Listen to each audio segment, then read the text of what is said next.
Hi guys, Holly here. My work in progress Wednesday post this week is going to be a video blog.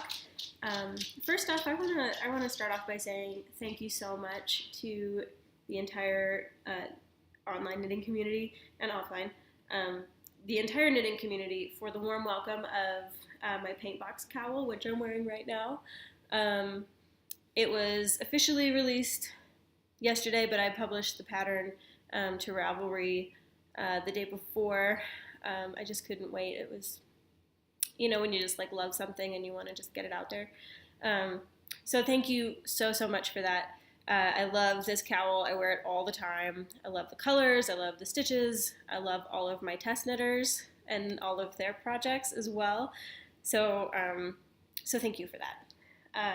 So let's get to it. This week I'm working on a couple of different projects. Two of them you haven't seen at all yet, and one of them you have. So let's just start with that one. This is the Peony Shawl by Kat Riddle, and the yarn is Entice MCN by Hazel Knits in the color Hoppy Blonde, which is just appropriate because I'm a huge hophead. I love IPAs and hoppy beers. The yarn was given to me by my friend Freshie quite a few years ago, and I was waiting for the perfect pattern to come along, and then Kat released this shawl, and it's the perfect pattern for the yarn. It's absolutely fantastic. I'm going to use up every last yard of this that I can. So you can see I've gotten through the kind of more solid texture, and I'm into the eyelet section, which means I'm getting close to the end. So this project lives in my purse. So it travels with me, it travels well. And I work on it in between other projects or just when I need something a little bit different. So it's been on my needles for a very long time. But I've got to be getting close to the end, right? Like, I only have this much yarn left, and it's a Picot bind off, which is going to use a lot more yarn than your average bind off. But I am going to use every last yard of this. So yeah, that's the one I've been working on that I've already shown you. The other purse project I have is a new hat design. This is being knit out of some bijou spun yak and cormo, and that is a Colorado made yarn. I'm sure you've heard of it. They're pretty well known these days. And so this hat, I just kind of started it. It's maybe about halfway. It's got a really nice texture on it, and then it also has a nice cable detail. And I might need to get another skein of yarn to finish it off the way that I like my hats. I generally like hats with a little bit more slouch. It gives me less hat hair, but that is just what I prefer. So we'll see how far I can get with this one skein. I'd love it to be a one skein project. I think that would be really approachable for a lot of people, but we'll see. I mean, I can always write it for two options. I can write it for a more fitted version with just the one, or a more slouchy version with two if I need to. But it's coming along well. If you haven't used Bijou Spun yet, I highly recommend it. The stitch definition is incredible, as you can tell. I mean, it's just gorgeous. This is probably my second time working with this yarn, and I love it. It's great.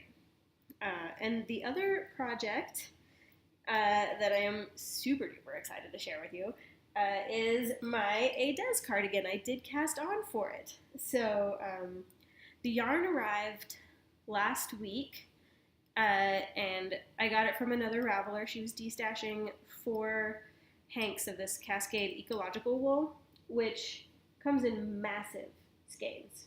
Massive. I mean, look at this in like relation to my head. Like, this is huge.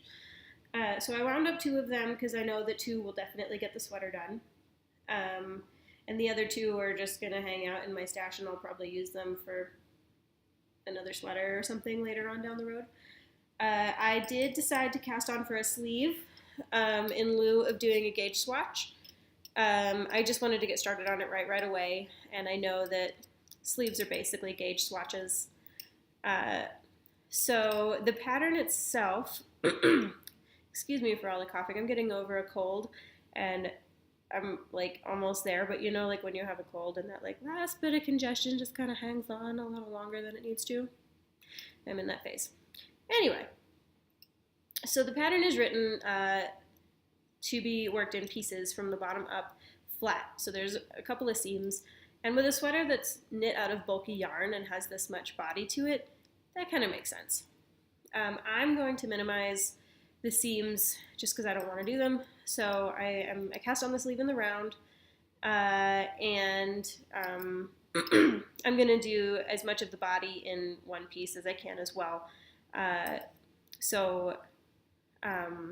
decided to cast on for a sleeve because it acts as a gauge swatch, and then also so that when I get the body up to the arms where you attach them, I'm not stuck on Sleeve Island like I was with my cascades. It seemed to take forever to get those sleeves done when I was just excited to get them joined.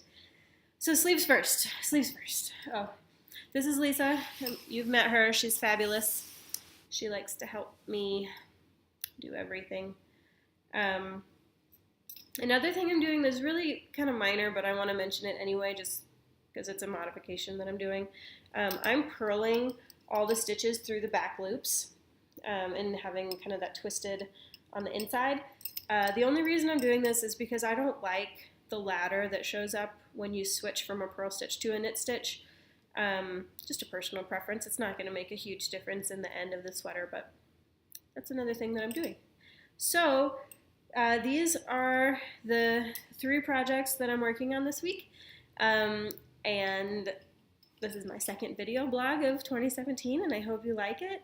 I don't love the quality of the video. I'm using iMovie, so if anyone has any recommendations for better programs or anything, you know, just let me know. Constructive feedback is always welcome. I hope you guys are having an awesome knitterly week and your 2017 is starting off amazingly. And here's to a good year. Have a great day.